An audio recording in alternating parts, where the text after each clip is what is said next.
Dani, vas a tener que volver a conectarte, perdón, ahí me dice. A poder conectarnos con gente que está en la misma problemática en distintos lugares del país, ¿no? Y de a poco ha ido creciendo la problemática, siendo compartida, digamos, que ha tenido como para nosotros un lugar de desarrollo más que interesante e importante.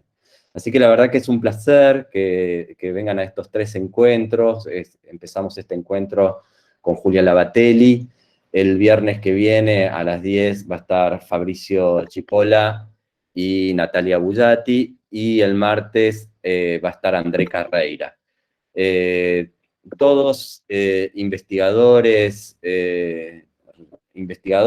realizadores, docentes, que encuentran un lugar de intersección, justamente, un lugar de cruce entre la investigación y la práctica, y que de alguna forma problematizan estos campos, que antes estaban como separados, pero que en este momento me parece que piensan otro tipo de dinámica y empiezan a plantear otros paradigmas.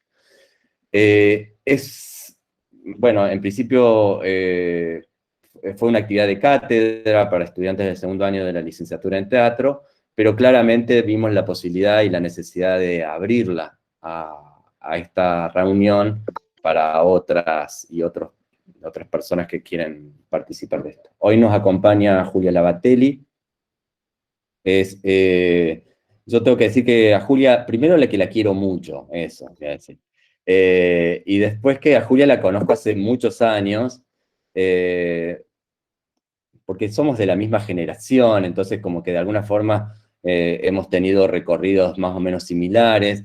Ella dentro de la Universidad del Centro de la Provincia de Buenos Aires, en Tandil, y yo aquí en Córdoba, digamos, cuando vemos los recorridos, hay también algunos vínculos entre el trabajo independiente y el trabajo académico que se van cruzando. Bueno, Julia es licenciada en teatro, es directora, ha hecho una cantidad de obras más que interesantes.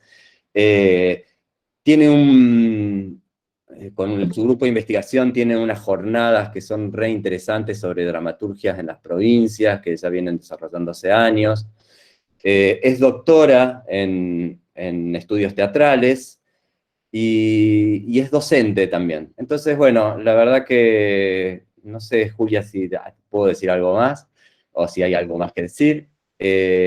Así que bueno, los dejo con Julia. Yo voy a seguir admitiendo gente, pero bueno, ahí estamos en esta presentación. Bueno, gracias a todas y a todos. Los dejo con Julia. Una cosita, las preguntas que quieran ir haciendo, en principio pueden ir escribiéndolas en el chat, y si Julia vos pensás otra dinámica, la planteás ahora. Perfecto. Bueno, iremos viendo cómo nos tratan las conexiones, porque también dependemos un poquito de eso, cuánta interacción nos permiten.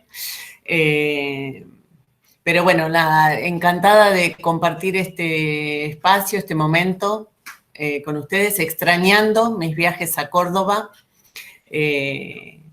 para los cursos ahí en el espacio. Pero me parece fantástica esta oportunidad, la verdad. Así que encantada acepté la invitación. Bueno, para hablar de esta relación entre teoría y práctica, y voy a decir muchas cosas ya sabidas y conocidas, así que, bueno, eso nos va a ahorrar unas cuantas preguntas, pienso, pero sobre todo, creo que es interesante pensar cómo operamos nosotros con esa relación de teoría y práctica. No solamente qué podemos pensar al respecto, cuán inteligentes somos para pensarla, sino cómo opera esa relación en nuestro trabajo. Y a veces cómo opera involuntariamente, digamos, en nuestro trabajo. Entonces, lo primero que diré es que la teoría y la práctica suelen pensarse como dimensiones diferenciadas, que tienen objetivos diferentes, que trabajan con materiales diferentes, que realizan operaciones diferentes. Y eso nos permite entonces distinguirlas. Son dimensiones distinguibles, nosotros podemos decir esto corresponde a la práctica, esto corresponde a la teoría. Es una primera oposición básica, digamos, en la que no confiamos mucho, pero que de todas maneras opera en nuestra actividad. Por eso, por ejemplo, los estudiantes lo sabrán bien, los estudiantes del curso lo sabrán bien, o por lo menos los estudiantes con los que trato yo, enseguida clasifican los cursos y las cátedras entre las cátedras teóricas y las cátedras prácticas, ¿cierto? Las materias, decimos nosotros en Argentina, son las prácticas y las teóricas. Quiere decir que esa distinción, digamos, no importa cuánto podamos criticarla o cuestionarla, esa distinción sigue operando en nuestros recorridos. Es un lugar común, evidentemente, es de esas consideraciones que son comúnmente admitidas, que no siempre se problematizan, pero que están bien presentes, bien palpables. Y en la práctica, eso es algo que comparte toda la cultura occidental, ¿cierto? La distinción entre la teoría y la práctica existe en cualquier disciplina, no importa nuestra especialidad, digamos. Pero en el terreno teatral, esa distinción, además, supone que la práctica está ligada al hacer teatral y que la teoría está ligada al pensar o al decir. Cosa que eso sí no ocurre en todas las disciplinas. De hecho, cuando nosotros a los teatristas nos comentan los profesores de las materias teóricas que van a hacer un trabajo práctico y resulta que es una lectura y respuesta de cuestionario, a los teatristas nos resulta, digamos, tenemos un cierto choque ahí, ¿no? Digamos, ¿cómo ese es práctico? Para ustedes eso es práctico, una lectura y... así que esa relación con el hacer es propia del terreno teatral, ¿no? Y por lo tanto, entonces, si la práctica teatral está ligada al hacer, a la creación teatral, a la creación escénica, está entonces directamente vinculada al cuerpo, trabajando con el cuerpo. Mientras que la teoría correspondería al orden de la palabra, ¿no? Del lenguaje, de las ideas. Nosotros decíamos, no confiamos mucho, la verdad, en esta distinción, opera aunque no queramos sobre nosotros, no confiamos mucho en ella porque no podemos ubicar lo que sucede a nuestro alrededor, no podemos ubicar en ella lo que ocurre, ¿no? No podemos ubicar nuestro trabajo en esa distinción tan estricta, no podemos ubicar a los grandes maestros, digamos, ¿qué harían? ¿Dónde ubicaríamos a Chekhov? Si dijéramos que la teoría discurre en la dimensión de la palabra y del lenguaje, ¿no? ¿Qué diríamos? ¿Que no es un hacedor teatral? O, al contrario, pensaríamos que los dramaturgos son los únicos que detentarían en su actividad esa doble inscripción. Y justamente con esa tradición, digamos, que asigna al texto teatral la creación de sentido, ¿verdad? Dentro de la actividad teatral. Entonces, la verdad es que como no podemos ubicar lo que ocurre a nuestro alrededor, ni nuestro trabajo, ni el trabajo de nuestros colegas, ni el de los grandes maestros, ¿no?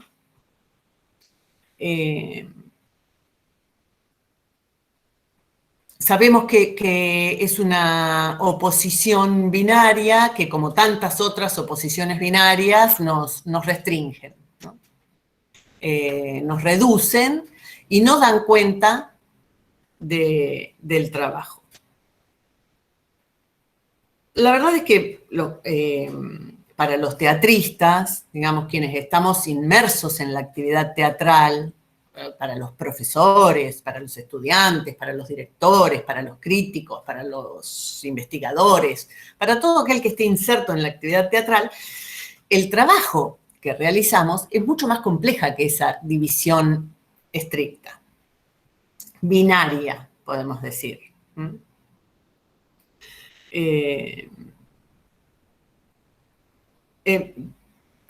Podríamos pensar que la actividad teatral, como cualquier otra actividad, ocurre en el cruzamiento de múltiples prácticas.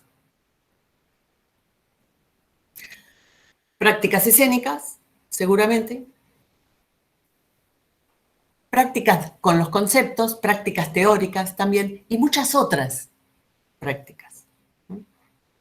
En verdad es un cruzamiento de múltiples prácticas, lo que de alguna manera permite el desarrollo de las actividades. Así que no es suficiente, nos parece, postular que entre la dimensión práctica y la dimensión teórica habría conexiones, que podemos pasar de una a otra. Eso nos mantiene todavía en el ámbito de lo distinguible. Digamos, pensar que se conectan, que nosotros podemos a veces hacer práctica y a veces hacer teoría y pasar de una a otra, no cambia la concepción profundamente sobre la teoría y la práctica. Sobre todo cuando esas conexiones se piensan como pasajes lineales. Se va de una a otra. En esa idea de que podemos pasar de una a otra, ahora hago teoría, ahora hago práctica, en esa idea de ese pasaje lineal, digamos, está operando el mecanismo de filiación. ¿Qué quiere decir? Que de una de esas dimensiones se desprende la otra. Saldría la otra. Ese sería el mecanismo de filiación que permite ir de una a otra, por desprendimiento, por derivación.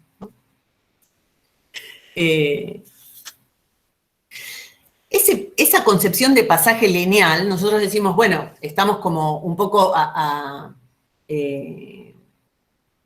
contrapelo, digamos, ¿no? Criticando una definición binaria estricta, criticando una conexión entendida en términos lineales entre esas dos dimensiones, pero sin embargo también opera esa idea de que la conexión es lineal y que pasamos de una a otra.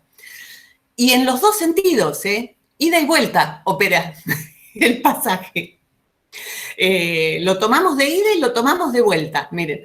Es la idea que preside las clases que suponen los cursos, digamos, de teatro, que suponen que hay un saber preexistente, previo, un determinado conocimiento, que por transmisión permite desplegar una cierta práctica áulica, una cierta práctica teatral en las clases. Ahí nosotros tendríamos una conexión de tipo lineal que nos lleva de, primero es la teoría, el saber conceptual, abstracto, lo que nos permite pasar luego a la práctica teatral que hacemos en un curso, en una clase. Es un pasaje lineal. Lo mismo en el sentido inverso. Cuando tomamos una obra teatral y por medio del análisis de la obra nos permite llegar a una conceptualización, a una teorización. En sentido inverso, el pasaje es doble mano, ese pasaje, pero el mecanismo es similar. Nos permite desprender una práctica de otra. Sería ese mecanismo de filiación, y me refiero a una práctica de otra, cuando digo una práctica de otra, me refiero a lo que habitualmente llamamos práctica teatral, es decir, creación escénica, y teoría, es decir, una práctica de los conceptos, una conceptualización.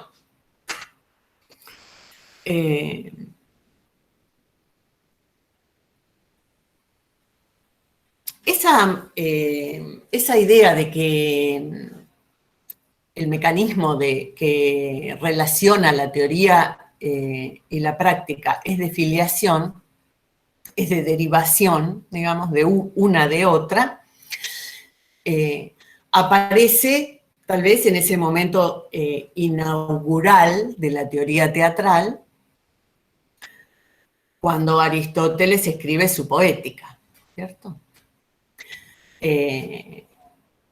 Muy separada en el tiempo de ese enorme momento de la cultura helénica que permitió la tragedia griega, digamos, bastante separada en el tiempo, digamos, muchos años después, y la escribe a posteriori, ¿no? Digamos, y ese gesto, digamos, de la teoría que viene a posteriori de la obra, tal vez como gesto inaugural, con ese primer tratado de teoría teatral, crea de alguna manera tradición, ¿eh? Y entendemos, bueno, efectivamente primero existieron los poetas trágicos y luego, solamente después, a posteriori, se conformó ese tratado sobre la tragedia, que es la poética de Aristóteles. Pero la verdad es que es cierto que la poética viene a posteriori de la poesía trágica, pero la verdad es que es dable pensar, es muy sensato, diría yo, pensar que esas ideas recogidas mucho tiempo después en un tratado, esas ideas, esos conceptos, esa teorización, circulaba en la comunidad de teatristas, en la comunidad de los creadores, contemporáneamente a la creación. Quiero decir que los poetas trágicos conocían y manejaban las ideas, los conceptos y hasta los análisis que luego la poética viene a condensar. Pero entonces no serían derivados de la práctica teatral, sino que serían contemporáneos a la práctica teatral, circularían en ella. Miren, hay una obra teatral que es una comedia, no una tragedia, pero que es una comedia que es, digamos, intermediaria entre la tragedia griega y la poética de Aristóteles, que es, en el que esa comedia es Las ranas, de Aristófanes, en el que se trata el tema de la comedia. Y Aristófanes pone a los poetas trágicos a discutir sobre la tragedia.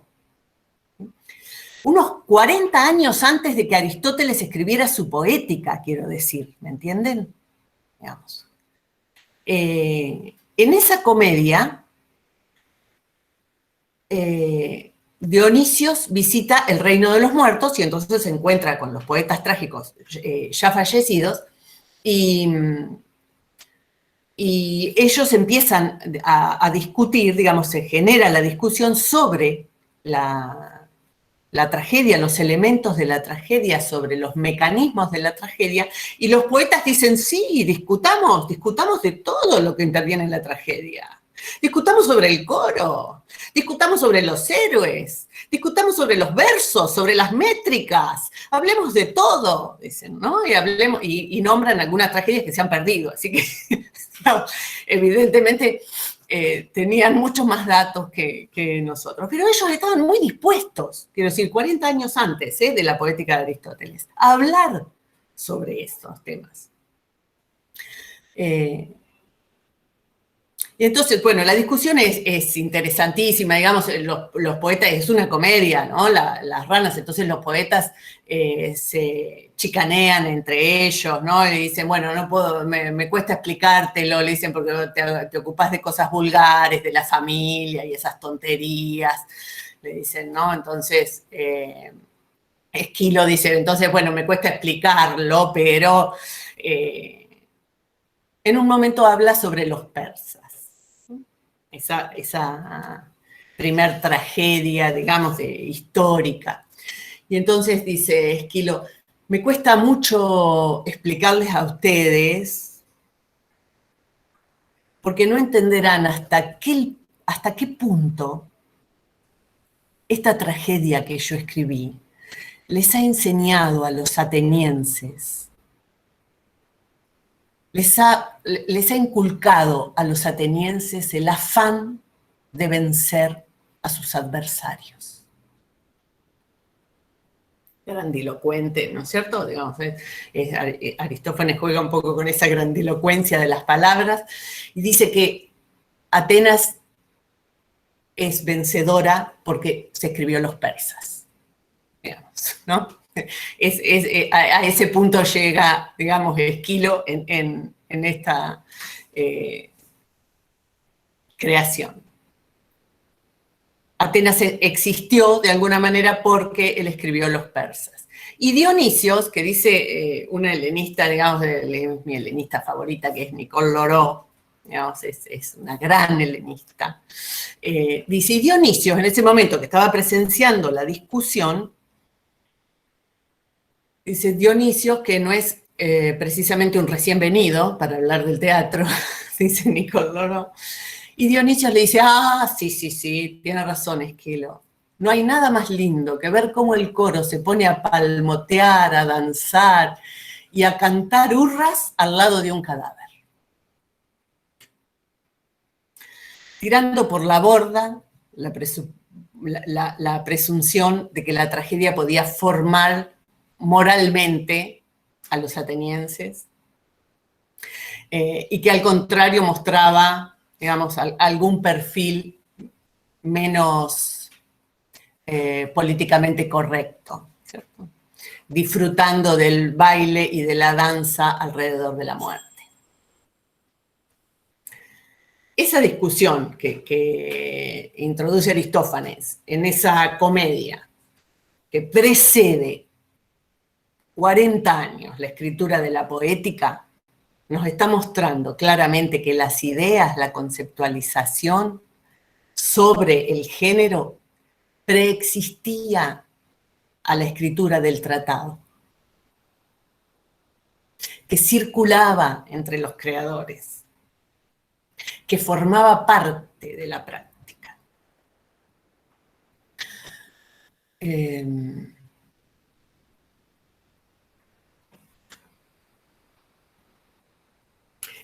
Por último, voy a decir para cerrar esta referencia a Aristóteles, esa discusión que introduce Aristófanes en la comedia es la discusión eterna sobre el estudio de la tragedia. Es lo que va a retomar Nietzsche cuando diga que es la música y no la acción el elemento principal. ¿Cierto? Quiere decir que esos estudios contrapuestos sobre el objeto ya existían 40 años antes de la escritura del primer tratado. La verdad es que podría pensarse que es un caso excepcional, por inaugural, porque era... Pero si nosotros pasamos a considerar ahora uno de los últimos trabajos teóricos más, yo diría, consistentes, no como criterio de valoración, sino digo por la consistencia, por la cohesión de su propuesta, que es el de Lehmann, sobre el teatro postdramático, digamos. Sabemos que Lehmann desarrolla su concepto de teatro postdramático alrededor del año 2000, ¿no es cierto?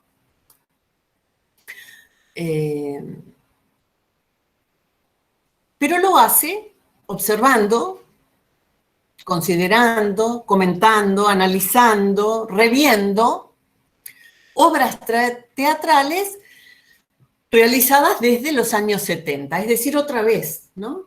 Como 30 años a posteriori, aparece un tratado que de alguna manera reúne esos criterios que estaban circulando en la práctica teatral con anterioridad, esas ideas, esos conceptos. Yo ahora sí querría probar, a ver si es que puedo compartir con ustedes alguna imagen, sobre todo pensando, tampoco acá en este caso van a ser imágenes desconocidas, son imágenes bien conocidas. Voy a tratar de compartir, ustedes me dirán si se ven. Dale, probamos. Ahí estoy en eso.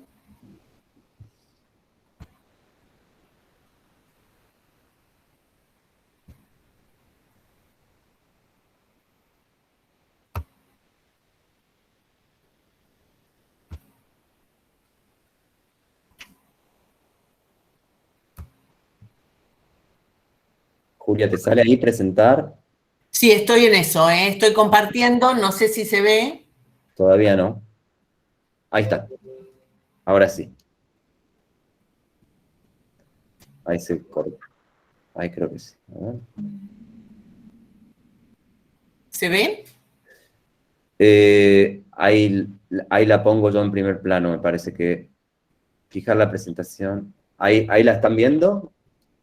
Sí, sí, se ve. Perfecto. Sí, lo vemos. Listo, Julia, ahí está. Bueno, nada, esto es un poquito volver hacia atrás.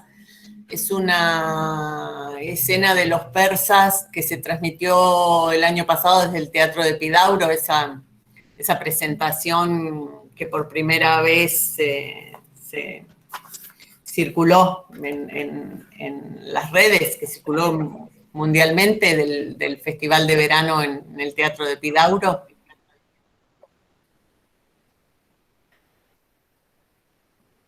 Y la siguiente imagen, esta también corresponde a esa puesta en escena.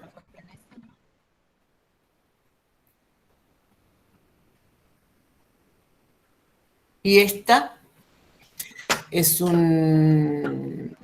la versión sobre tragedias griegas que hizo Jan Fabre. No ha cambiado la imagen, Julia. Fíjate si... A ver si, ahora sí. Yo la tengo cambiada en mi ordenador, no sé si... No. Mm. No cambia la imagen. Quedó Bueno. ahí clavada. Ahí está, a ver, hasta cambia. ¿Ahí cambió? No. Bueno, ok. ¿Qué pasa? Sí, iba a fallar. Está bien. Creo que voy a tener que volver a presentarles. Sí, Sí. es así. Tenés que volver a presentar. ¿Para poder cambiar una imagen de otra? Sí, sí, sí.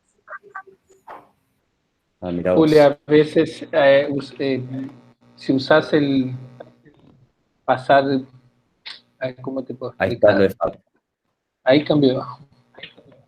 Ahí está Fabre, sí.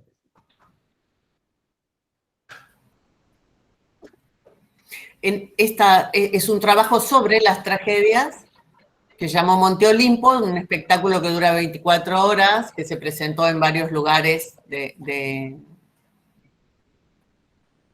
Europa. Es un espectáculo en el que, no sé si se está viendo ahí. Perfecto. Ok.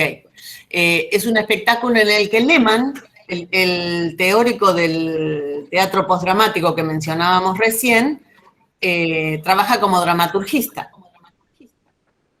Por si nos quedaba alguna duda de que las relaciones no son siempre lineales, digamos, tenemos acá la confirmación. Pero sobre todo me interesaba presentarles y a ver si ahora... A ver si ahora sí se ve. Sí. ¿Cambió? Sí, cambió. El living, el living Sí. theater. Tal cual. El Living Theater en el 69, en el Politécnico de Milán, para rever algunas imágenes de las obras sobre las que Lehmann elabora ese concepto del teatro postdramático con una enorme síntesis, consiguiendo reunir experiencias en las que el núcleo central del trabajo ya no sería el texto dramático, ya no sería el drama. Pero cuando nosotros vemos las imágenes, como por ejemplo esta imagen del trabajo del Living Theater, nos damos cuenta evidentemente que los artistas no tenían ni por un instante la pretensión de que el elemento principal de su trabajo era el texto dramático. ¿No es cierto? Que esas ideas circulaban en la creación teatral, en este caso desde antes del 70. No sé si ahí se ve la nueva imagen. Sí. Bueno, es una imagen de Bob Wilson, también del 71. En escena se ve un joven con un ave sobre su mano, que permanece inmóvil durante todas las escenas. Las cosas ocurren a su alrededor, ¿cierto? Digamos, aparece una tortuga gigante, aparece un corredor, y él queda inmóvil siempre. Una imagen que a nosotros nos permitiría pensar más en una obra plástica surrealista que en un espectáculo teatral fundado en el texto. Otra imagen, también de espectáculos analizados y considerados por Lehmann, del 77 en este caso. La versión sobre el texto de Old Berlin, puesto por Gruber en Berlín, en el Estadio Olímpico. No sé si se ve, la primera imagen es el Estadio Olímpico de Berlín. Pero ya, por empezar, una puesta en escena en el Estadio Olímpico de Berlín sobre Alemania. Pero en la imagen misma se ve la fragmentariedad con la que está concebido el espectáculo, ¿no? No solamente hay un traslado al espacio público, al espacio urbano, digamos, por el que el espacio empieza a jugar un rol tan importante como el texto, quiero decir, ¿no? Esa traslación, digamos, del tratamiento espacial como partícipe de la construcción del discurso, evidentemente integraba la práctica teatral en el 77, ¿no? Con esta puesta en escena de Gruber, él mismo músico y director teatral.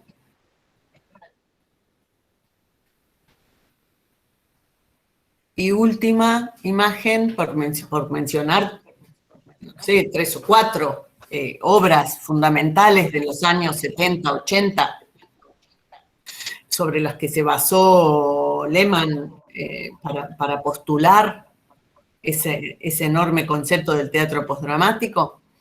La obra de Pina Bausch, ¿no? Claveles, en el que terminamos con Pina Bausch, también un poco porque nos permite, ahí dejo de compartir, creo, porque nos permite retomar ese mismo punto donde habíamos dejado a Aristóteles y su poética y el conflicto teórico que subyace hasta la actualidad sobre el elemento dramático fundamental, el elemento teatral fundamental, la acción o la música. Y vemos que en el teatro postdramático hay una presencia de musical por sobre la acción, por sobre la ficción representada, por sobre la fábula, digamos. sobre la acción. Muy importante.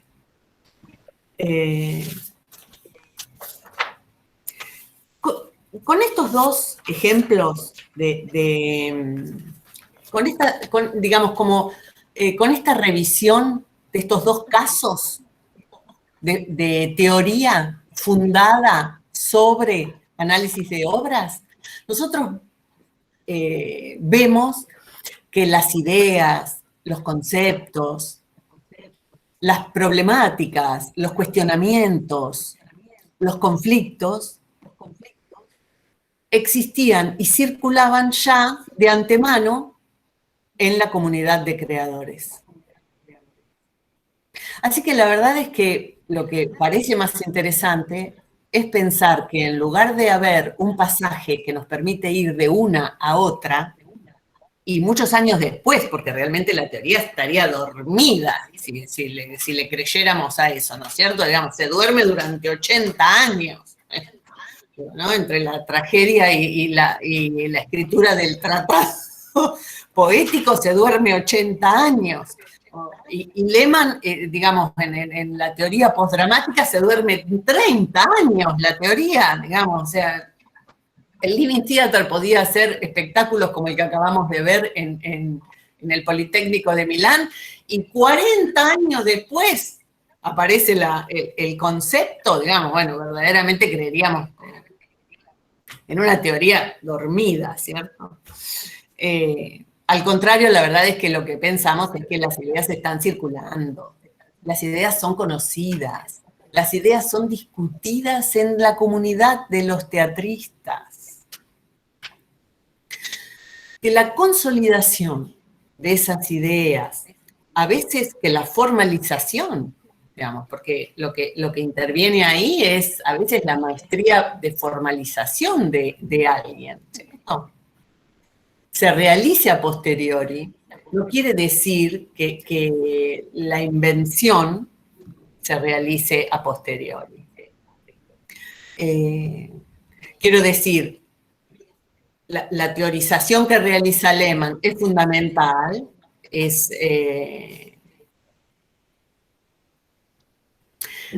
hace un aporte a la comunidad, pero hace un aporte en la medida en que consigue condensar en una expresión brevísima, digamos, ¿no? Teatro postdramático, en esa expresión brevísima, una serie de teatralidades disímiles que solo se reúnen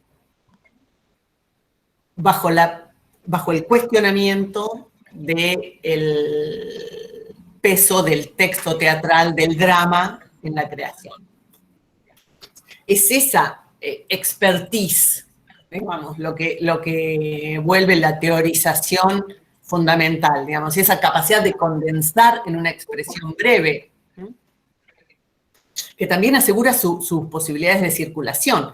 Muchas veces esa formalización, esa condensación en teoría, que no tiene que ver, ya lo repito, con la conceptualización, con la invención de las ideas, ¿sí? Ni siquiera con el planteo de los cuestionamientos, con la problematización, sino con una formalización a posteriori. Muchas veces esa formalización, porque en ella sí predomina el costado de la expresión, diría Deleuze, es una de esas capas en las que el predominio está del lado de la expresión. Entonces, muchas veces esa formalización implica una reducción.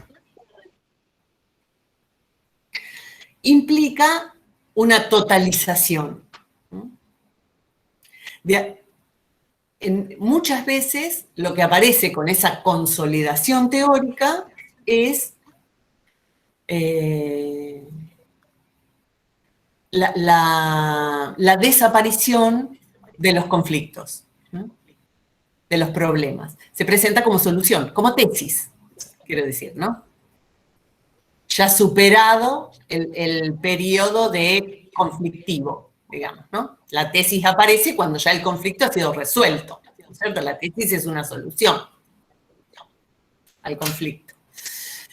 Muchas veces esa solución, lo que nosotros, digamos, podemos entrever en estas soluciones teóricas, por más brillantes que sean, es que justamente por solución, de alguna manera, estandarizan los conflictos y las tensiones más productivas, ¿cierto? Entonces, si en lugar de ser disímiles, si en lugar de proceder por filiación, si en lugar de tener conexiones lineales entre ellas coexisten,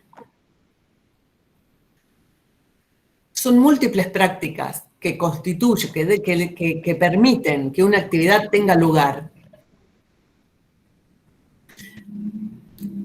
podríamos pensarlas que son capas, ¿no es cierto? Que forman capas de la actividad. Y la ventaja de pensarlas como capas es que las conexiones entre ellas no necesariamente son de pasaje. Las conexiones no necesariamente son lineales. Las capas pueden estar superpuestas y tener conexiones múltiples. Doble articulación, dice Deleuze. Esa doble articulación es mucho más interesante que una conexión lineal porque permite que los agenciamientos que se dan entre las capas, que las máquinas, digamos, que podemos construir con las capas, con las partes, que las máquinas sean más complejas. Digamos, podemos hacer máquinas realmente raras, con conexiones múltiples. Porque le dice Deleuze cuando comenta esto, dice porque podemos quebrar un hueso y poner una bisagrita y podemos, ¿no? Digamos, entonces, realmente el organismo puede construir un cuerpo sin órganos.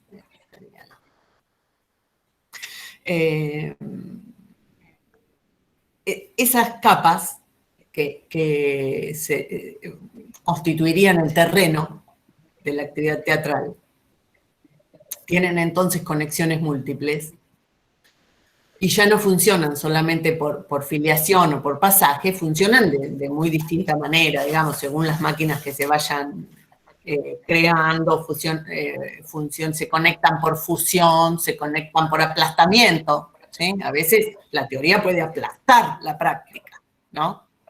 Digamos, lo vemos muchas veces.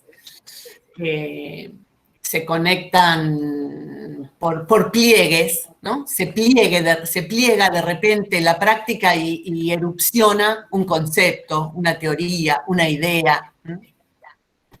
Por sedimentación también pueden conectarse, ¿no? Va decantando, va sedimentando algo de la práctica hasta que consigue una traducción a palabra más o menos satisfactoria. Y entonces es muy común que veamos, con esta idea de que muchas veces sedimenta, es muy común que veamos a lo largo de la trayectoria de los grandes artistas que van sabiendo cada vez más qué es lo que hacen cuando hacen. Que van profundizando en ese pensamiento sobre su propio hacer, ¿no? Es lo que vimos nosotros, por ejemplo, en el trayecto de Ricardo Bartís, cuando después de muchos años de creación y de haber sacudido la escena argentina, escribe un texto breve que se llama Contra el teatro de representación, en el que es cada vez más consciente, cada vez conoce cada vez con más firmeza ese trabajo que ha ido realizando. Es de sedimentación, decimos ahí nosotros. No es de derivación, no es que Bartís dejó de ser práctico, dejó de hacer práctica teatral y se dedica a la teoría. Es que ha sedimentado esa práctica.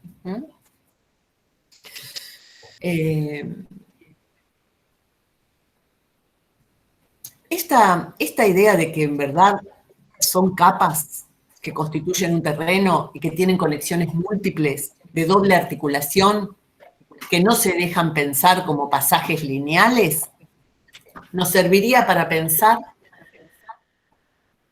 cualquiera de las relaciones estudiadas con la otra concepción, digamos, con la concepción de linealidad. Por ejemplo, nosotros decíamos hoy que si entendemos separadas la práctica y la teoría, la clase de teatro sería la práctica teatral que viene de la teoría hacia la práctica, ¿verdad? Digamos que deriva de un saber previo a la práctica. Pero yo les propongo ahora como... Ay, me he alargado muchísimo, ¿no? Todo bien. Yo les digo que si me pongo muy reiterativa, me avisen. No, está bien, está perfecto, está muy claro.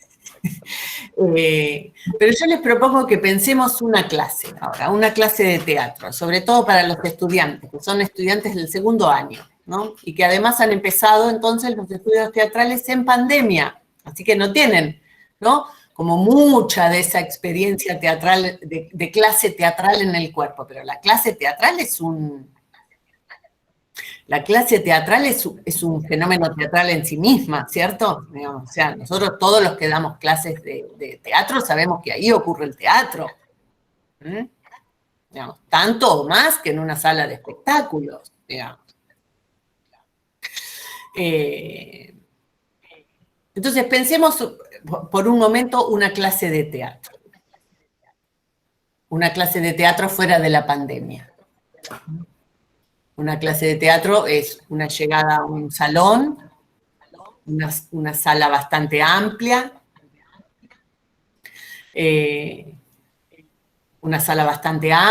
espaciosa, entra un grupo de estudiantes, si es en Córdoba entra un gran número de estudiantes,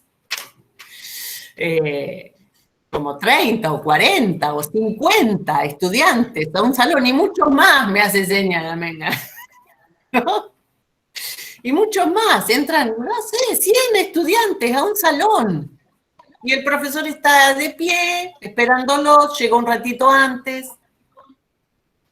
Los estudiantes empiezan a dejar sus cosas, a prepararse para el trabajo, ¿no? El trabajo teatral, se descalzan, muchos, ¿no? Dejan su parte de sus ropas, algunos se cambian,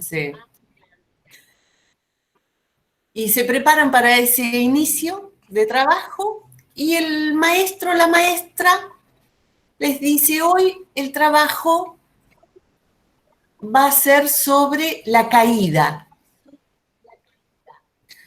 la acción de caer.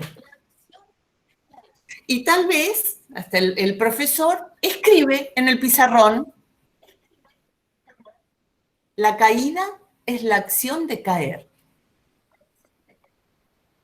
Y no dice nada más. Se retira un poquito de la escena. Da un paso atrás, y en la escena de la clase no quiere el protagónico, ese maestro, esa maestra, y da un pasito atrás, se retira. Y los estudiantes, que no saben muy bien qué hacer, como siempre, en el teatro nunca se sabe bien qué hacer, empiezan a hacer unas pruebas, algo que se empiezan a mover, porque les gusta, como decía Dionisio, porque no hay nada más lindo que palmotear y cantar. Entonces se empiezan a mover y empiezan a hacer algunas pruebas, y podemos pensar que empiezan muy concienzudamente a intentar trabajar eso que les propuso su maestro, su maestra. Y entonces, ahí sí ustedes me pueden ayudar a componer el ejemplo este. Hay un estudiante que, por ejemplo, yo digo, voy a tirar un primer trabajo. De un estudiante empieza a correr en el lugar, en ese salón amplio, empieza a correr rápidamente, empieza a correr a una velocidad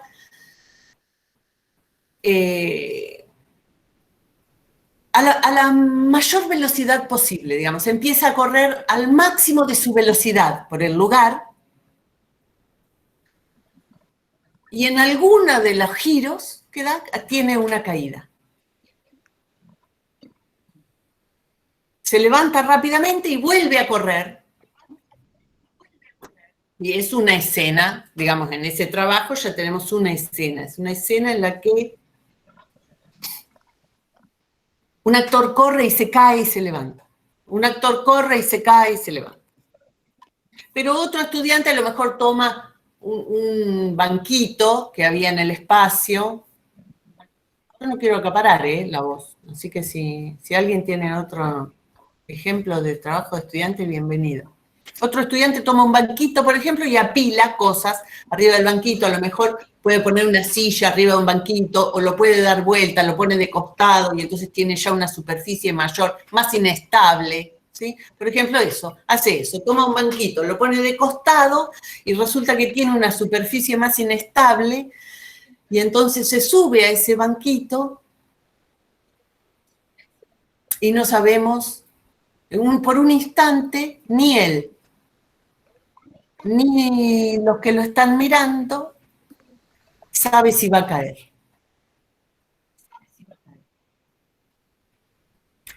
Y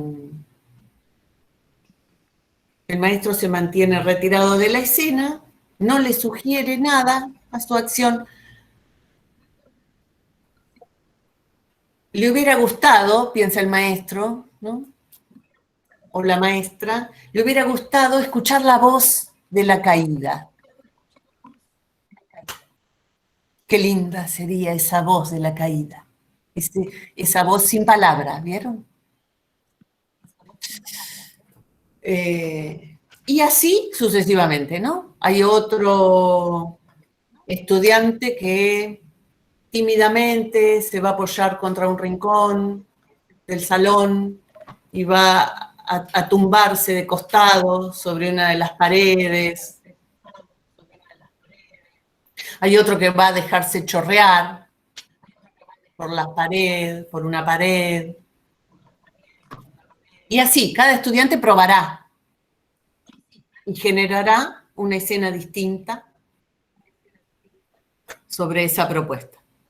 Supongamos que terminamos la clase, estuvieron vagos con la construcción del ejemplo, porque yo sé que muchos profes ahí tienen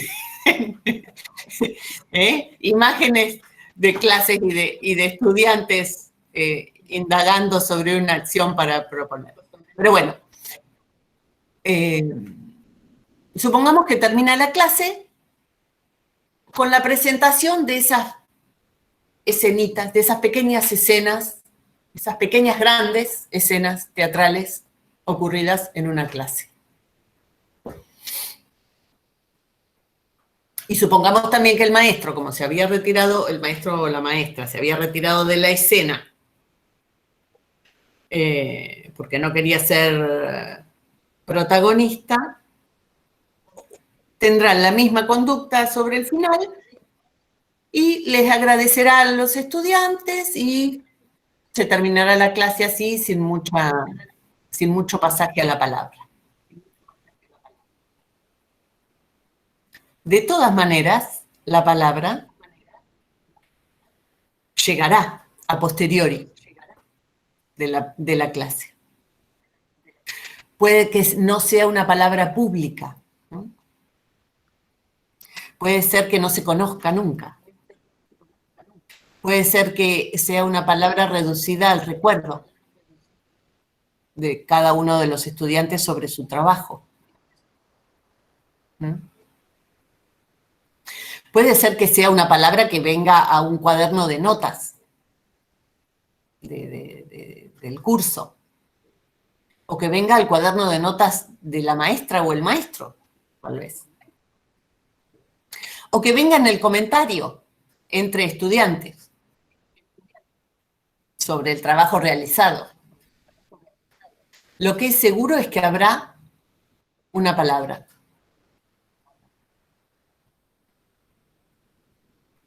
Aunque sea no proferida. aunque sea pensada. Lo que no es seguro es que estén diferenciadas las dos dimensiones. Porque en el principio del trabajo de los cuerpos y durante el trabajo de los cuerpos había una palabra, que era la caída, con una enorme fuerza como para constituir acción teatral. Y ahí el profe, la profe que propone ese trabajo, sabe que no puede proponer una acción teatral sin usar la palabra. Ese saber está en la clase. Esa teoría está en la clase. No después cuando se piensa, también después cuando se piensa. Pero lo fundamental es que está circulando en la clase durante el trabajo escénico. Lo mismo con la palabra que viene después, con la reflexión teórica sobre lo ocurrido, sea que venga en el cuaderno de notas, sea que sea un comentario de un estudiante a otro, también tiene el cuerpo esa palabra inscripto. Es una palabra surgida de una experiencia. Es una palabra impedida que el cuerpo ha interrumpido, pero que cuando aparece, aparece imbricada, aparece imbricado en la palabra. Y, por ejemplo, un estudiante que le comenta a otro sobre la escena que propuso,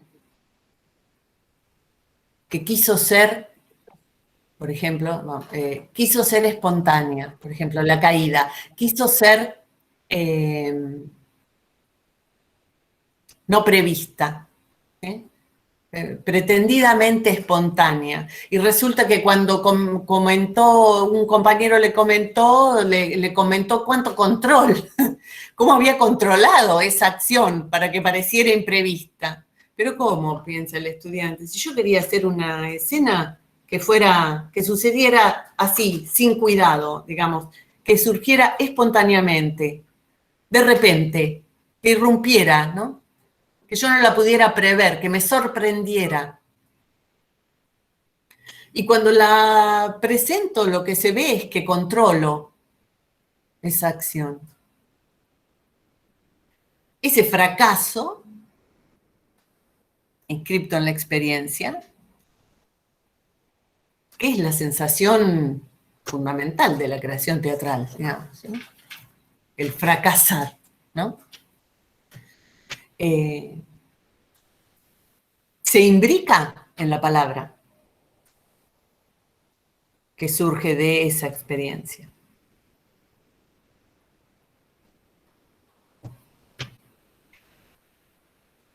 Quiero decir que las conexiones que hay entre una y otra son mucho más finas y más diversas que la de un simple pasaje, de hacer a decir.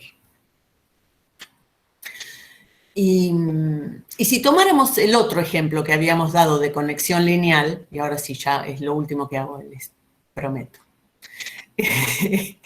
Si tomáramos el otro ejemplo en el que partimos de una obra y la analizamos para llegar a la teoría, también obtendríamos lo mismo. Por ejemplo, y les propongo que pensemos en un fragmento de la obra Intimatum, Cambalache de la Rebelión, de Paco Jiménez. Creo que tengo una imagen, se las voy a mostrar, porque supongo yo que los estudiantes no la han visto. No han visto video tampoco, seguramente, de ese espectáculo. Y no, no, es 2002, o sea que es hace un montón de tiempo, ¿no? Claro, es imposible. Pero bueno, a lo mejor en alguna cátedra de... Sí, capaz que la vieron, sí. pero yo acá quiero pasar hasta acá. A ver si ahí se ve la foto de Cambalache, de Intimatum, perdón. Ahí se ve. Sí se ve. Perfecto. Y se ve el Paco atrás, ¿cierto? Sí. Bueno. Ahí tenemos otro. Bueno, ustedes ven que hay un cierto aire de familia, entre que este espectáculo también, digamos, sin ningún problema, entraría dentro de la familia del postdramático, ¿cierto?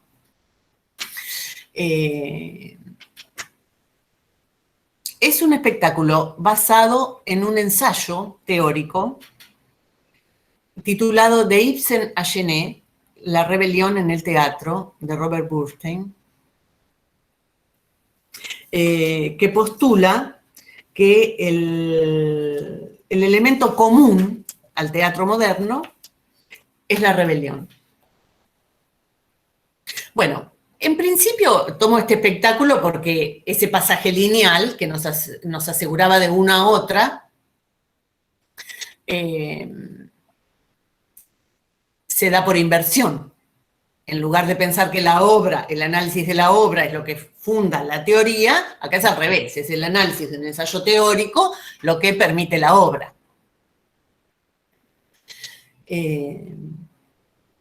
Pero además de esta inversión, lo que parece más interesante en Intimatum es la problematización de ese ensayo teórico. Es la creación de teoría teatral al interior de la práctica escénica. Hay un fragmento del espectáculo. El espectáculo trabaja, basado en el ensayo de Ibsen a Genet, sobre algunos textos del teatro moderno, algunos textos célebres del teatro moderno, ¿no? El Jardín de los Cerezos, Casa de Muñecas, en fin, muchos otros. Entre ellos, Madre Coraje, la obra de Bertolt Brecht. La obra de Bertolt Brecht, que tiene como personaje principal esa vendedora ambulante, ¿no?, que va comerciando a lo largo de la guerra con los ejércitos de uno y otro bando, digamos, y que termina por perder a sus hijos en la guerra, pero ella, digamos, si se quiere, sacrifica a sus hijos para continuar con el comercio durante la guerra. Ese fragmento en el que Intimatum hace la puesta en escena de Madre Coraje es la versión más breve de Madre Coraje que yo conozco, que se realiza en una única frase, y que es: me achuraron los changos por pichulear. Es la versión criolla de Madre Coraje, ¿no? Es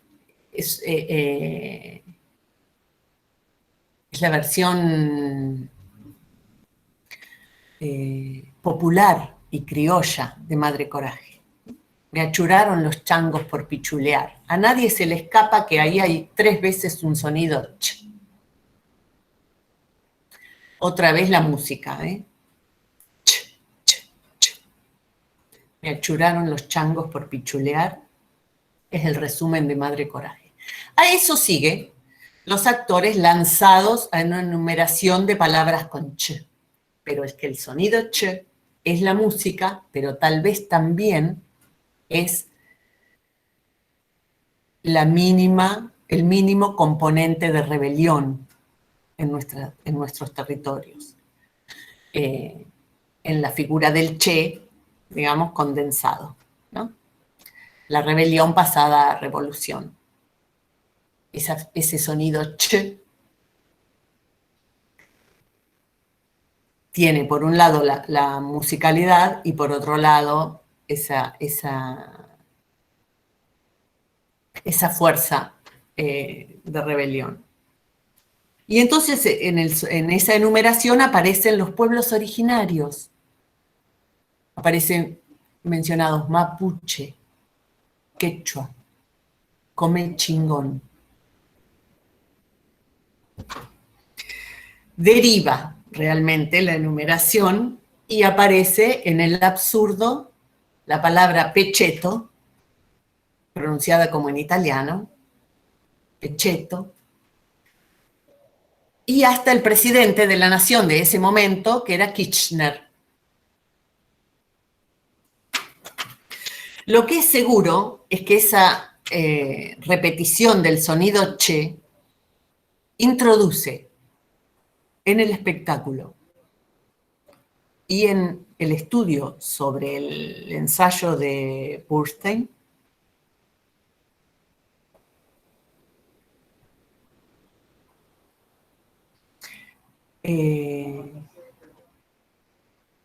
la problematización de la tradición del teatro moderno para nosotros. Es decir, introduce la problemática de la relación colonial al interior de la tradición teatral en Argentina. Porque nosotros asumimos el teatro moderno europeo como nuestra tradición teatral, sin ningún tipo de problematización, por lo menos en la teoría, digamos, aparece mucho antes en la obra de Paco, aparece antes en Intimatum, digamos, esa problematización que en la teoría, en la que podemos aceptar sin cuestionamientos que Ibsen es el referente del teatro moderno. Aunque por primera vez en Argentina se estuviera representando una escena teatral en un circo criollo en el mismo momento en el que Ibsen publicaba sus obras. Prácticamente sin texto, digamos, con poquísimo texto. Digamos. Y sin embargo, asumimos esa tradición teatral europea nada, con muy poca problematización, con muy poco cuestionamiento. Entonces, lo que se suponía iba a dar una inversión que llevaba de la teoría a la práctica, en este caso, desde el ensayo de Ibsen a Genet a Intimatum, además, no solo produce eso, produce teorización, produce problematización, produce tensión conceptual en el terreno teatral, que atañe a la práctica como a la teoría.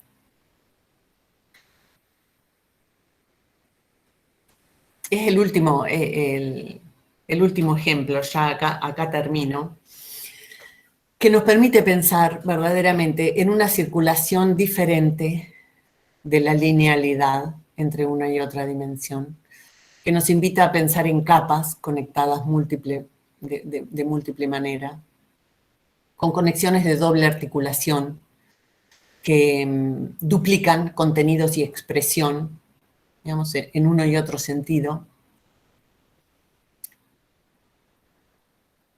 y que nos alejan, digamos, tanto como en la práctica teatral, dice Barthes, se trabaja la disolución del yo, el actor trabaja la disolución del yo, igualmente en la creación escénica, igualmente en la práctica de conceptos, también a trabajar a la disolución del autor. ¿No? Y más bien considerar a los grandes teóricos, porque claro, también existen, ¿verdad? Digamos, la gran producción teórica, por ejemplo, como el caso de Lehmann, como condensador de una serie de saberes, de conceptos y de ideas que circulaban previamente en la comunidad teatral. Y creo que hasta ahí podemos detenernos ya. Gracias, Julia. Muy clara la exposición. Vamos a abrir a preguntas. abrimos a preguntas, comentarios, puede ser por chat o directamente también pueden levantar la mano y hacen la pregunta a viva voz. Muchas gracias, Julia, realmente muy, muy claro.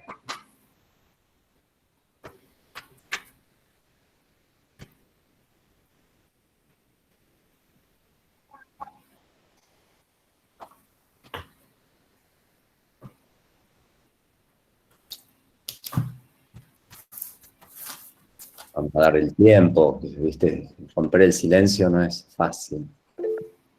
Ahí está. Ah, mira vos. Un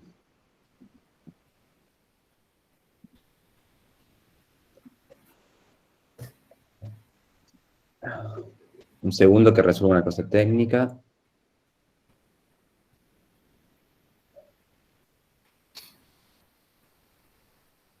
Sí, ¿alguna pregunta? Algo que...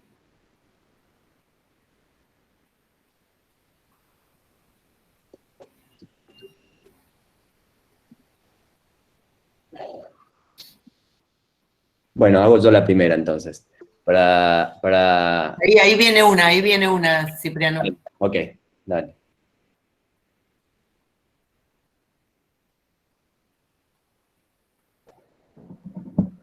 ¿Es la Sole? Sole. Voy por acá por el micrófono, Sí, ¿se dale. escucha? Sí, perfecto.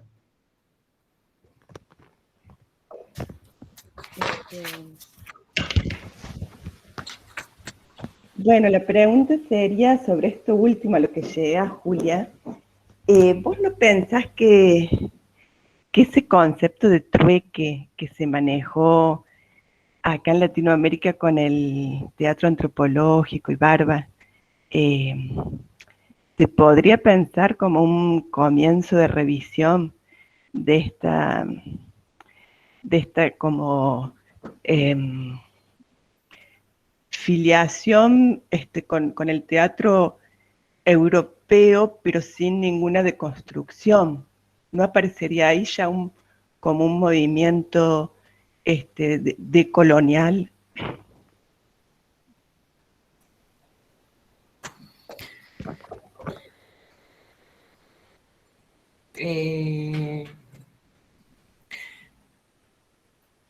Puede ser. Andrés, estás invitado también a responder, sí. Sí,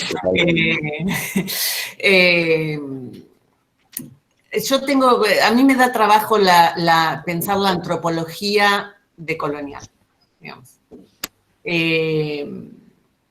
La antropología tiene una tradición colonial tan fuerte, tan profunda, que da trabajo pensarla. Sé que en los últimos años, y mucho en Brasil, hay justamente un desarrollo de la antropología decolonial, digamos, que permitiría sacarse el lastre, ¿no?, de una antropología eurocentrista.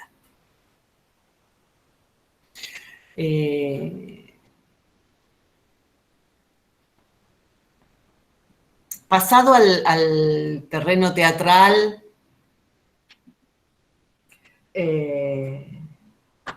bueno, también es problemática, ¿no?,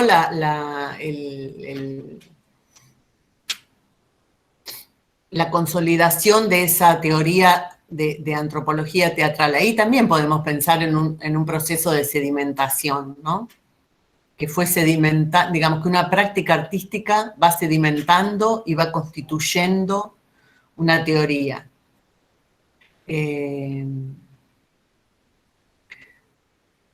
La verdad es que en términos puramente teóricos, pienso la antropología teatral ha cambiado tanto desde sus inicios a la actualidad que es difícil considerarla una sola.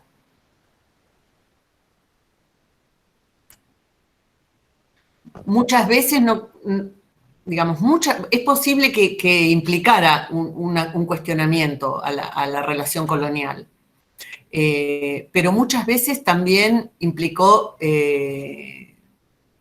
una replicación, digamos, una bueno, replicar el modelo europeo.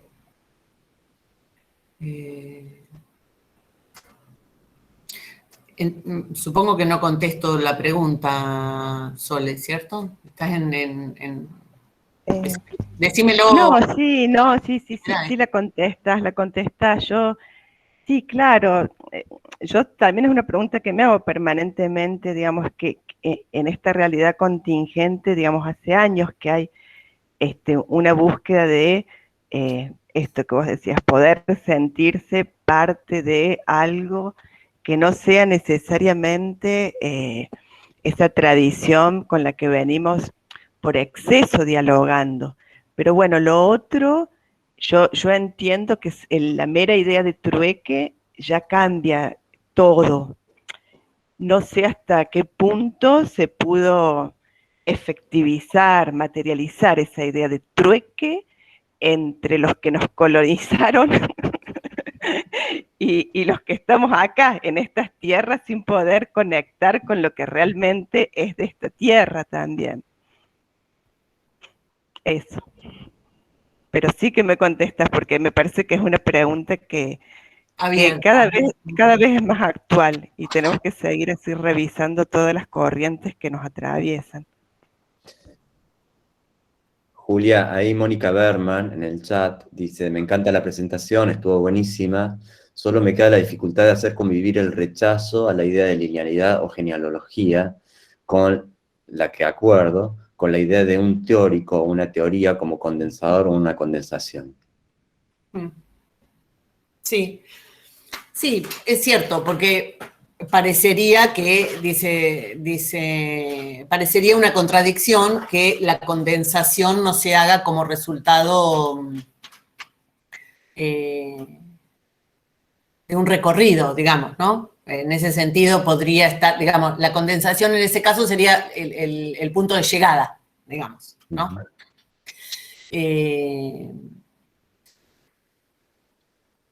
Pero creo que la condensación es un proceso en sí mismo distinto de la linealidad, físicamente hablando, digamos. Y que creo que en gran medida cuando nosotros reconocemos las grandes obras teóricas,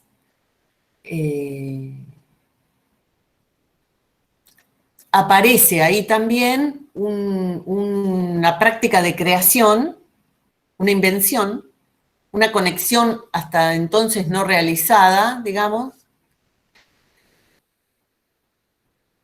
en general que comporta también, que conlleva también el cuerpo, por lo menos la experiencia del cuerpo, la experiencia al menos de expectación, pero en general también de participación, y que de alguna manera emparenta esa condensación con la creación escénica, digamos. La verdad es que la fórmula de teatro postdramático, por poner ejemplo, ¿no? Para clarificar, la fórmula de teatro postdramático, digamos, tiene algo de creación, de invención, ¿no? De una expresión condensadora capaz de reunir cosas disímiles, experiencias disímiles, que de alguna manera emparenta ese trabajo de condensación al de la creación teatral, ¿no? Con la invención. Es decir, el establecimiento de asociaciones y de combinaciones hasta entonces no realizadas. No sé si... Me encanta pensar la creación en la teoría. Es que hay algo de eso, ¿no? Digamos, por eso hay algunas teorías que son tan aburridas, ¿cierto? Cuando solo son repetitivas. Las teorías que solamente nos traen lo conocido, ¿no? Lo que ya sabemos. y otras que son, bueno, más acuciantes.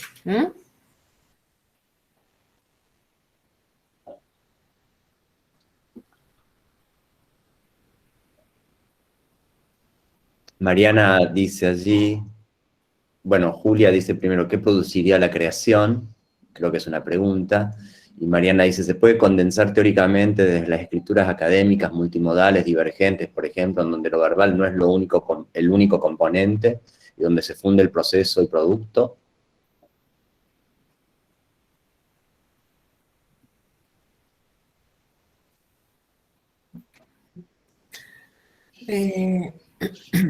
La verdad es que no sé.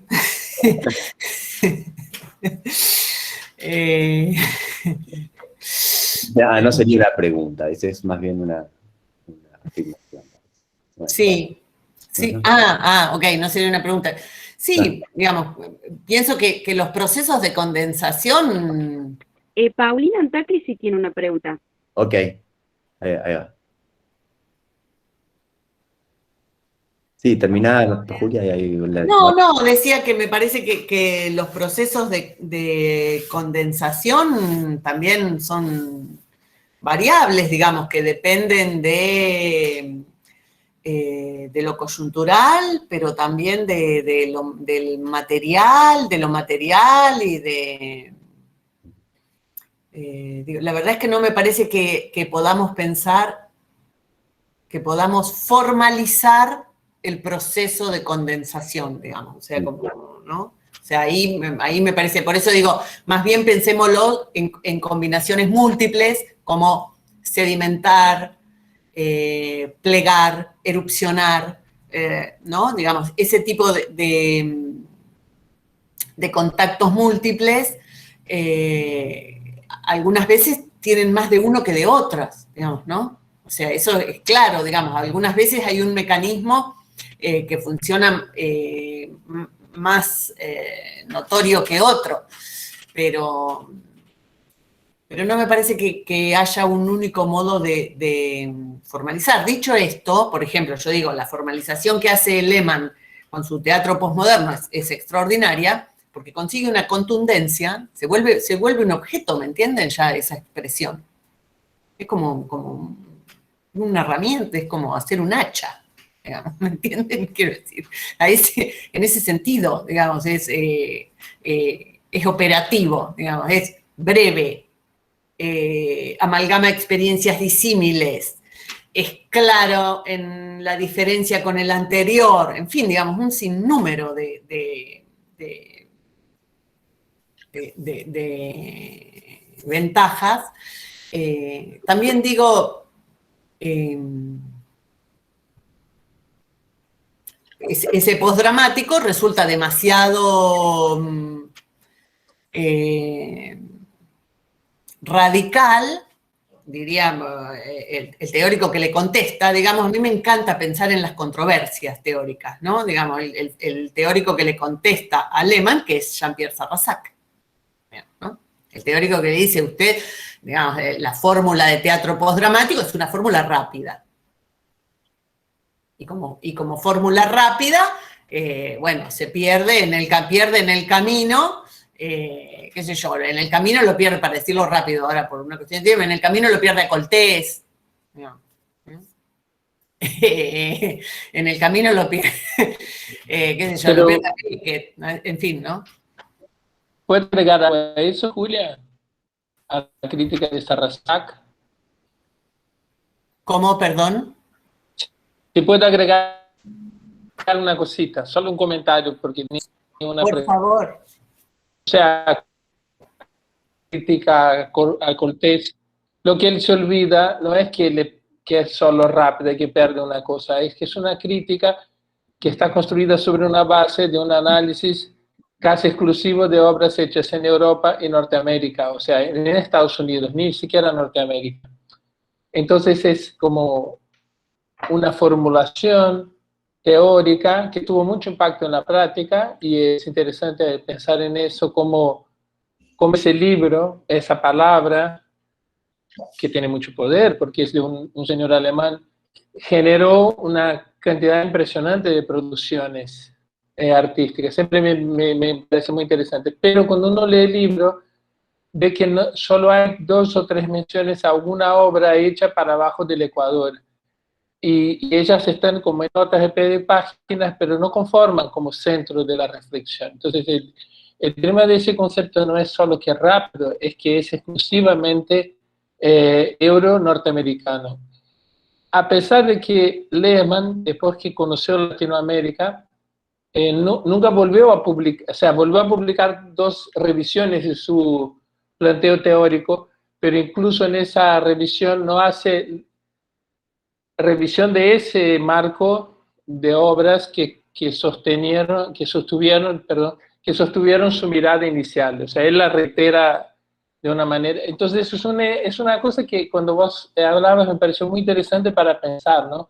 Cómo en el siglo XX, ya casi XXI, con todas las miradas que intentan ser críticas del pensamiento colonial, nuestro grande contexto teórico y artístico gastó poca energía en intentar situar una relación con ese concepto que es muy poderoso, pero que merece ser como, digamos, como golpeado y frotado y discutido mucho por su génesis, ¿no? Eso yo creo que es un tema interesante. Te escuchaba y pensaba que ahí había un elemento curioso para hablar, porque la crítica de Sarrasak creo que obviamente no puedo dar cuenta de eso porque él también está anclada en el mismo referencial.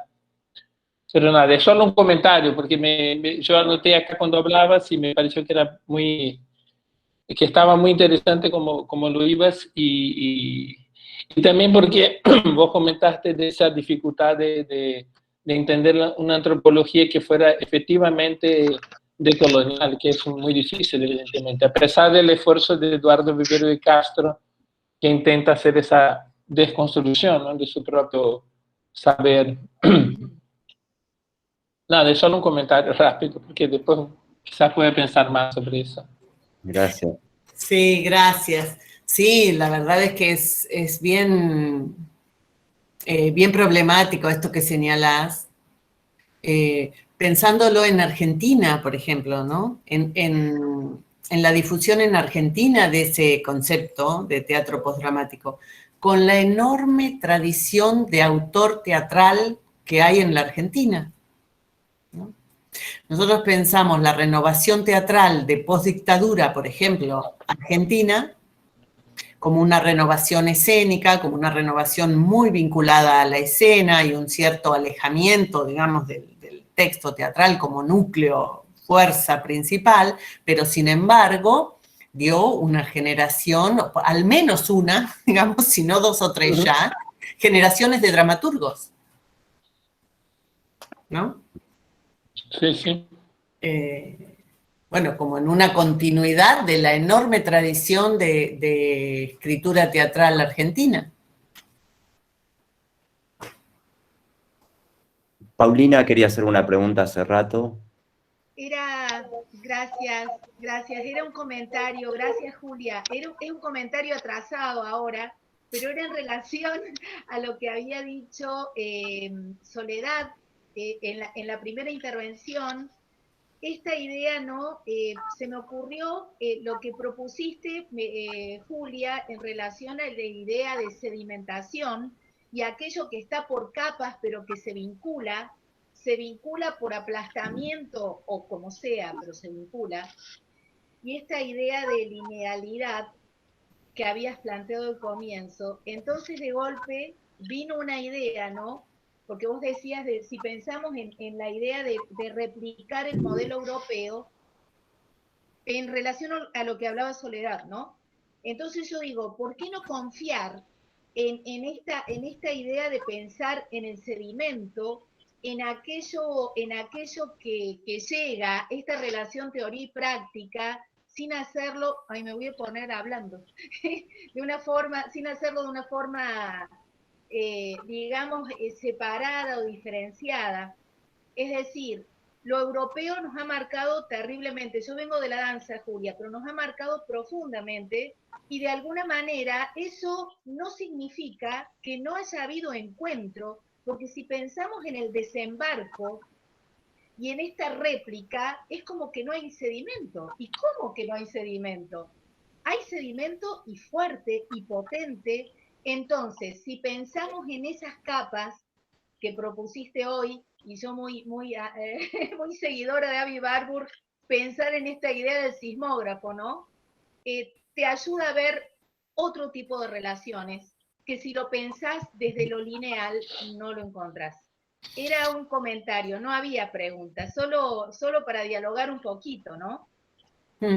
Eso. Sí, yo pienso que la gran complejidad de la relación colonial es que no podemos pensarnos fuera, digamos, o sea, que el trabajo a hacer es incluir la fisura, digamos, porque es imposible de pensarnos fuera, digamos, de pensarlo como superación, quiero decir.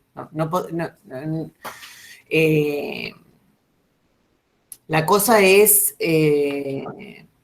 pensar esa fisura colonial dentro, ¿no? de nuestro hacer, de nuestra práctica, de nuestra cultura. ¿No? Digamos, no es que podremos anularla, quiero decir que la solución jamás será de superación. No podremos, bueno, no hay ninguna chance de desandarla. Pero el trabajo de deconstrucción, digamos, ahí me parece que tiene ese sentido, ¿no? Yo haría una pregunta alrededor de eso, Julia, que es, ¿no es quizás que muchas veces la teoría está como basada en obras y no en procesos, ¿no? Como en análisis más de obras que de procesos creativos y de situación? Y no habrá, es una pregunta, ¿no? En nuestras condiciones latinoamericanas, condiciones particulares de procesos, realmente muy distintas a producciones europeas, más allá que después el producto pueda parecerse o no, digo, pero hay algo del propio hacer y de la propia reflexión sobre el hacer que parece ser un campo distintivo, por lo menos, ¿no? Esto de pensar prácticas situadas,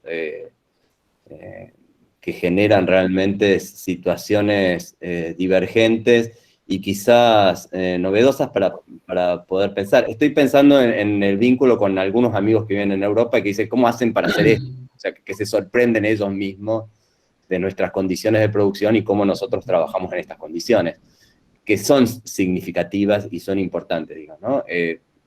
También como potencia, ¿no? Tampoco quiero hacer apología de la pobreza, pero hay algo de esa forma de hacer que también requiere una forma de pensar, ¿no? No, y absolutamente, sin hacer apología de la pobreza, hay que saber que las prácticas teatrales y la mediación tecnológica de las prácticas teatrales en los países desarrollados está llevando al teatro a un lugar en el que nosotros no podremos replicarlos. Jamás, claro. Eso es digamos, o sea, es una cuestión o que nos hemos vuelto demasiado pobres, digamos, la brecha se abrió, digamos, ¿no? Y entonces ya no es la misma diferencia la que hay entre un país central y un país subdesarrollado, que la que había en los años 70, por ejemplo, ¿no? Digamos, hoy en día es realmente mayor esa brecha.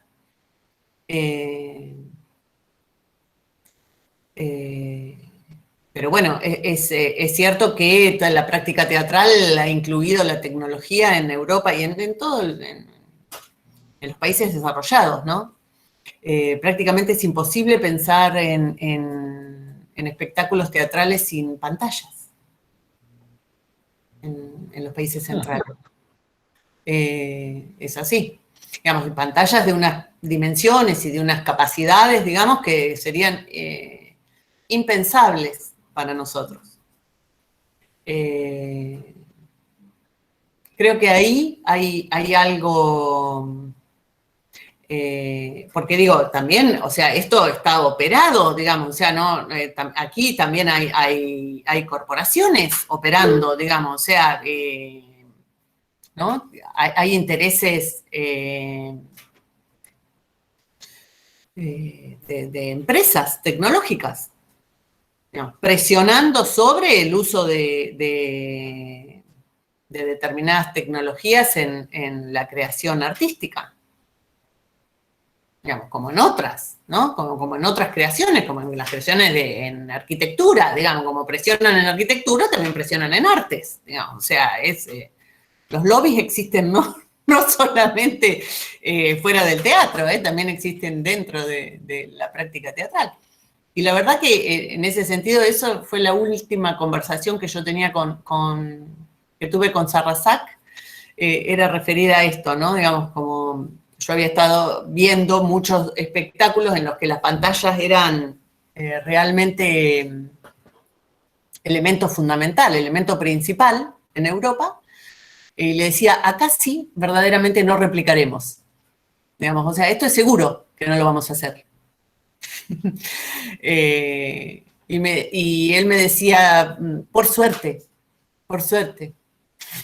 no van a tener a Sony, digamos, produciéndoles el espectáculo. O por decir una, ¿no? Digamos. Pero me parece que ahí hay una diferenciación bien clara, digamos, para situarse. Y respecto de lo que dice Sole en el chat, por supuesto.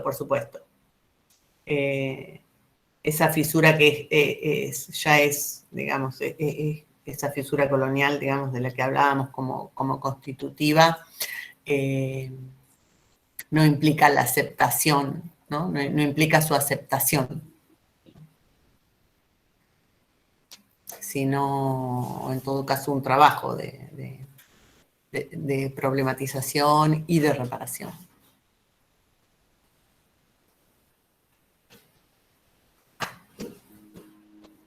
Bueno, ahí Luba, Barbie dice, la fisura no nos deja plantearnos por momentos afuera de lo colonial, pensamos en nuestras prácticas tradicionales y las prácticas de nuestros pueblos originarios. Perdón, son preguntas las dos. La fisura no nos deja plantearnos por momentos afuera de lo colonial, y la otra pregunta es, pensando en nuestras prácticas tradicionales y las prácticas de nuestros pueblos originarios. Yo creo que la única posibilidad para nuestros tiempos es pensarnos desde la multiculturalidad, digamos, o sea, desde una cultura múltiple. Y las prácticas de los pueblos originarios integrando el panorama cultural de la Argentina.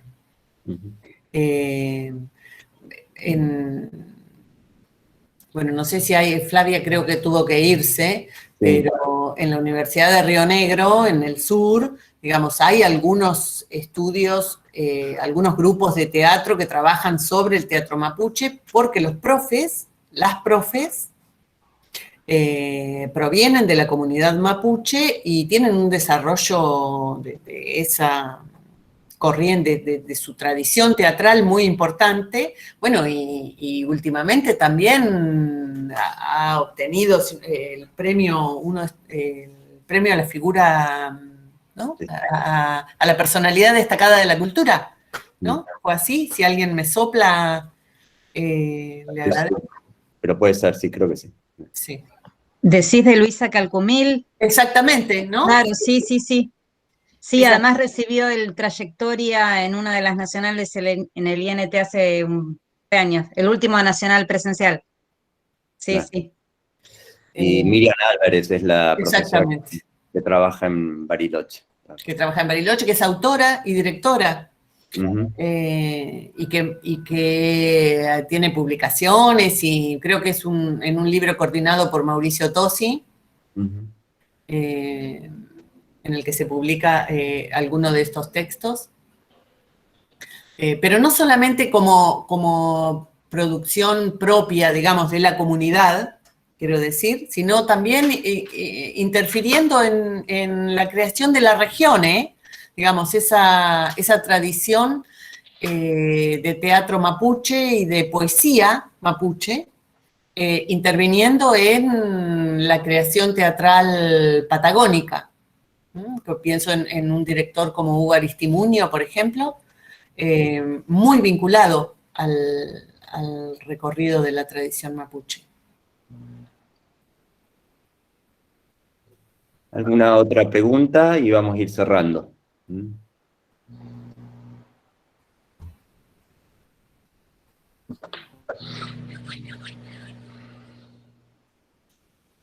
Bueno, vamos a cerrar acá entonces. Elba, ¿sí? Hola, Hola, Elba. acá en la recuperación de la caída mía, me han nombrado todas las palabras. Caída, fisura, sonido, fractura. Bueno, estoy acá en la cama, recuperándome y feliz de verles a todos, participando de esta invitación. Me gusta muchísimo poder hacer esto mientras me recupero. Así que gracias. A vos, Elba. Encantados, qué bueno, que a veces no valoramos suficiente cómo los medios pueden llegar a algunas situaciones de imposibilidad de moverse. La verdad que... Gracias, Elba. Gracias. Bueno, vamos cerrando entonces. Muy agradecido, Julia, muy esclarecedor, muy interesante la mirada para todos. Seguiremos pensándolo. Así que, bueno, gracias a todas y a todos. El viernes van a estar Natalia Bullati con Fabrizio Chipola a la misma hora y por el mismo canal, es el mismo link que vamos a usar. Y el martes que viene, también a la misma hora, André Carreira también. Son estas 3 personas. Hoy comenzamos y nos quedan 2 encuentros más. Les agradezco muchísimo y bueno, seguimos pensándonos así, pensando nuestras prácticas. Así que muchas gracias. Muchas gracias, Julia. Gracias a todos. Y yo quiero agradecer fuertemente también al equipo de cátedra, que es Maxi Chirino, ¿sí? El Jorge Almuzar y la Dani Martín, y el Facundo Domínguez, que la verdad, laburan un montón, laburamos un montón, por 2,50 pesos, y a veces gratis. Y nada, pero la verdad que nos interesa poner en discusión toda esta situación. Así que muchas gracias. Y al equipo de investigación que ayuda también a divulgar, a trabajar, inclusive a bancar esta situación. Así que gracias a todos y a todas. Nos seguimos viendo entonces el viernes que viene. Abrazo. Muchas gracias. Lindo. Gracias. Hasta luego, Santiago. El martes. El viernes a las 10 y el martes a las 10 nuevamente. Gracias. Muchas gracias. Gracias. Gracias. Muchas gracias. Chao. Gracias. Gracias. Uy, qué bueno. De la grabación.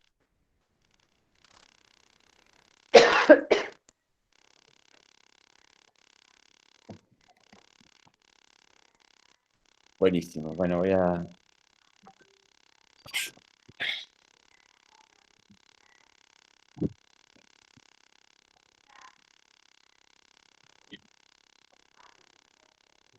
Akira, sos una ploma. Salí acá.